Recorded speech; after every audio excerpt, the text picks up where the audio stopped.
అమెరికాలో green card శాశ్వత నివాసం కోసం ప్రయత్నిస్తున్న వారికి ట్రంప్ ప్రభుత్వం ఇంకో షాక్ ఇచ్చింది. పబ్లిక్ ఛార్జ్ పేరుతో కొత్త రూల్ను తీసుకొచ్చింది ట్రంప్ సర్కార్. ఈ ఏడాది సెప్టెంబర్ 18 నుంచి ఈ కొత్త రూల్ అమల్లోకి రానుంది. దీని ప్రకారం అమెరికా ప్రభుత్వం నుంచి కొన్ని రకాల ప్రయోజనాలు పొందుతున్న వలసదారుల దరఖాస్తులని మరింత కఠినంగా పరిశీలించే అవకాశం ఏర్పడింది. ముఖ్యంగా అమెరికాలోనే ఉండి గ్రీన్ కార్డ్ కోసం దరఖాస్తు చేసుకునే వారికి ఇది కీలకంగా మారనుంది. దీంతో గ్రీన్ కార్డ్ కోసం దరఖాస్తు చేసుకునే వాళ్ళల్లో ఎవరికి ఈ కార్డు వస్తుంది, ఎవరికి రిజెక్ట్ అవుతుంది అనే క్వశ్చన్స్ రైజ్ అవుతూ ఉన్నాయి. దీనిపై ఈ స్టోరీలో డీటెయిల్గా తెలుసుకుందాం. హలో నమస్తే, వెల్కమ్ టు అవర్ స్ట్రీమ్. నేను సచిన్. ముందుగా అసలు పబ్లిక్ ఛార్జ్ అంటే ఏంటో తెలుసుకోవాలి. ఒక విదేశీయుడు అమెరికాలో తన జీవన అవసరాల కోసం ప్రధానంగా ప్రభుత్వ సాయంపై ఆధారపడే అవకాశం ఉందా అనే అంశాన్ని పరిశీలించడాన్ని పబ్లిక్ ఛార్జ్ అంటారు. అంటే అమెరికాలో శాశ్వతంగా నివసించడానికి వచ్చే వ్యక్తి తన జీవనాన్ని తాను కొనసాగించగలడా, లేక ప్రభుత్వ సాయంపైనే ఆధారపడాల్సి వస్తుందా అనే విషయాన్ని అమెరికా పౌరసత్వ వలస సేవల విభాగం USCIS పరిశీలిస్తుంది. గతంలో పబ్లిక్ ఛార్జ్ రూల్ కింద ప్రధానంగా ఆదాయ నిర్వహణ కోసం ఇచ్చే నగదు సాయం, ప్రభుత్వ ఖర్చుతో దీర్ఘకాలిక సంరక్షణ లాంటి అంశాలను పరిగణలోకి తీసుకునేవాళ్ళు. ఇప్పుడు ట్రంప్ ప్రభుత్వం ఈ పరిధిని విస్తరిస్తూ ఉంది. మెడికేడ్, ఆహార కూపన్లు, గృహ సాయం లాంటి కొన్ని ప్రభుత్వ ప్రయోజనాలను కూడా చూసి దరఖాస్తుదారుడి పరిస్థితిని అంచనా వేయనుంది. అయితే ఇక్కడి ఒక ముఖ్యమైన విషయం ఉంది. మెడికేడ్ తీసుకున్నారని, ఆహార కూపన్లు పొందారని గ్రీన్ కార్డు వెంటనే రద్దు చేయడం లేదా దరఖాస్తును తిరస్కరించడం అనేది జరగదు. ఈ ప్రయోజనాలను పొందడం ఒక్కటే రిజెక్షన్కు కారణం కాదు. అధికారులు దరఖాస్తుదారుడి మొత్తం పరిస్థితిని పరిశీలిస్తారు. అంటే ఒక వ్యక్తి ప్రభుత్వ ప్రయోజనం ఎందుకు పొందాడు, ఎంతకాలం పొందాడు, అతడి ఆదాయం ఎంత, ఉద్యోగ పరిస్థితి ఎలా ఉంది, కుటుంబం నుంచి ఆర్థిక మద్దతు ఉందా లేదా, ఇలాంటి అంశాలను పరిశీలించడం జరుగుతుంది. కొత్త కండిషన్స్ ప్రకారం వలస సేవల విభాగం అధికారులు ప్రధానంగా 5 చట్టబద్ధ అంశాలను పరిశీలిస్తారు. అవి వయస్సు, ఆరోగ్యం, కుటుంబ పరిస్థితి, ఆర్థిక పరిస్థితి, విద్యా నేపథ్యం, నైపుణ్యాలు. వీటితో పాటు కుటుంబంలో ఆధారపడే వ్యక్తులు ఎంతమంది ఉన్నారు, అంటే కుటుంబంలో ఆధారపడే వ్యక్తులు ఎంతమంది ఉన్నారు, దరఖాస్తుదారుడి ఆదాయం ఎంత, ఆస్తులు లేకపోతే ఇతర ఆర్థిక వనరులు ఏమైనా ఉన్నాయా, ఎలాంటి ప్రభుత్వ ప్రయోజనాలను ఉపయోగిస్తున్నాడు అనే అంశాలను కూడా పరిశీలించే అవకాశం ఉంటుంది. ఇక్కడే కొత్త రూల్లో అసలు మార్పు కనిపిస్తూ ఉంది. అంటే ఇక్కడ ప్రతి దరఖాస్తుదారుడికి ఒకే విధమైన లెక్క వేసి నిర్ణయం తీసుకోరు. ఒక్కొక్కరి పరిస్థితిని విడివిడిగా పరిశీలిస్తారు. ఉదాహరణకు ఒక వ్యక్తి ఆదాయం తక్కువగా ఉన్నప్పటికీ మంచి విద్య, ఉద్యోగ అవకాశాలు, ఆస్తులు, కుటుంబ మద్దతు ఉంటే అతని పరిస్థితిని ఒక విధంగా చూడొచ్చు. ఇంకో వ్యక్తికి ఆదాయం లేకపోవడం, ఆస్తులు లేకపోవడం, ప్రభుత్వ సాయంపైన ఎక్కువగా ఆధారపడడం వంటి అంశాలు ఉంటే పరిస్థితి ఇంకోలా ఉండొచ్చు. ఈ కొత్త రూల్ను ప్రభుత్వం ఈ ఏడాది జూలై 16న ప్రకటించింది. సెప్టెంబర్ 18 నుంచి ఈ కొత్త రూల్ అమల్లోకి రాబోతుంది. ఆ తేదీ నుంచి అమెరికాలోనే ఉండి శాశ్వత నివాస హోదా కోసం దాఖలు చేసుకుని I-485 దరఖాస్తులకు కొత్త రూల్ వర్తిస్తుంది. అయితే గతంలో పొందిన అన్ని ప్రభుత్వ ప్రయోజనాలను కూడా కొత్త నిబంధన కింద పరిశీలిస్తారని కాదు. కొత్త రూల్ అమల్లోకి రాకముందు పొందిన కొన్ని ప్రభుత్వ ప్రయోజనాలకు సంబంధించి పాత రూల్స్ వర్తిస్తాయని ప్రభుత్వం స్పష్టం చేసింది. అందువల్ల ఇప్పటికే ప్రభుత్వ సాయం పొందుతున్న వారు ఈ వార్త చూసి వెంటనే ఆందోళన చెందాల్సిన అవసరం లేదు. అయితే అందరికీ ఈ నిబంధన వర్తించదు.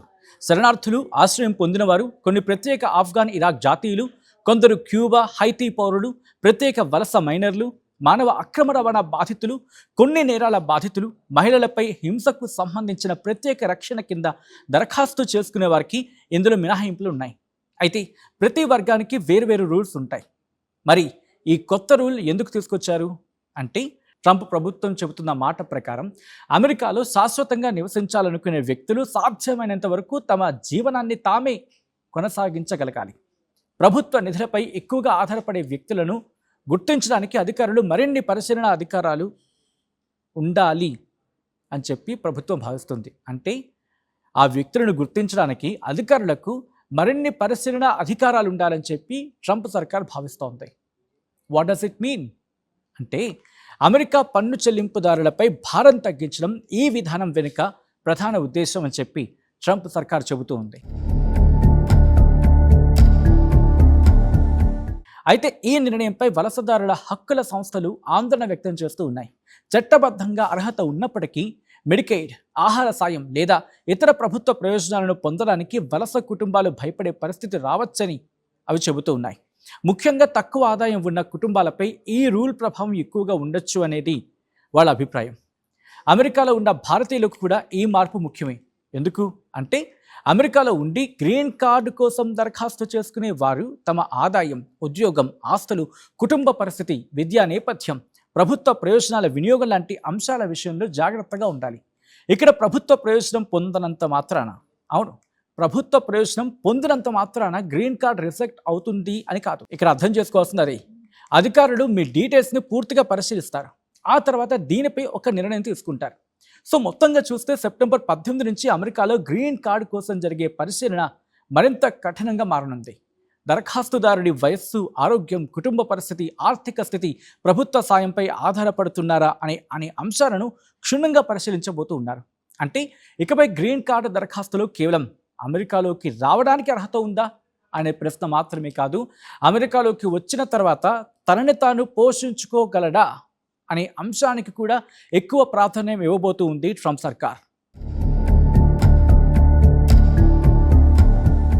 అయితే అందరికీ ఈ నిబంధన వర్తించదు.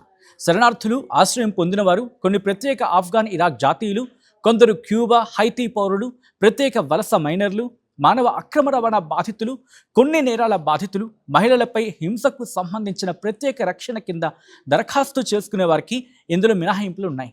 అయితే ప్రతి వర్గానికి వేరువేరు రూల్స్ ఉంటాయి.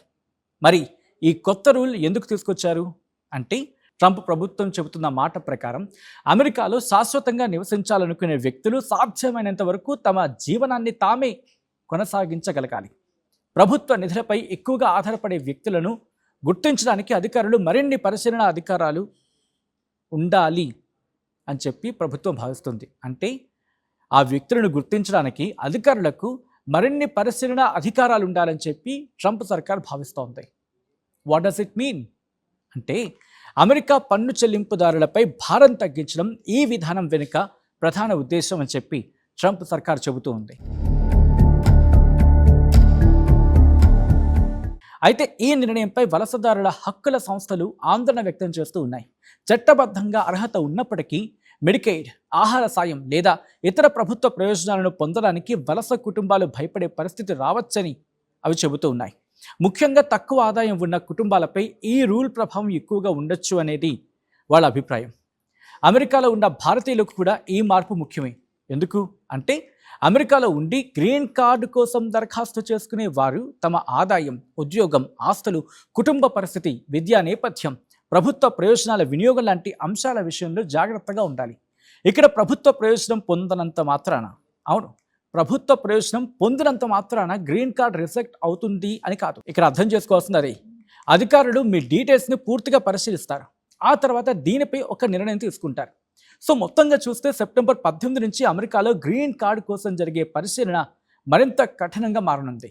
దరఖాస్తుదారుడి వయస్సు, ఆరోగ్యం, కుటుంబ పరిస్థితి, ఆర్థిక స్థితి, ప్రభుత్వ సాయంపై ఆధారపడుతున్నారా అనే అంశాలను క్షుణ్ణంగా పరిశీలించబోతూ ఉన్నారు.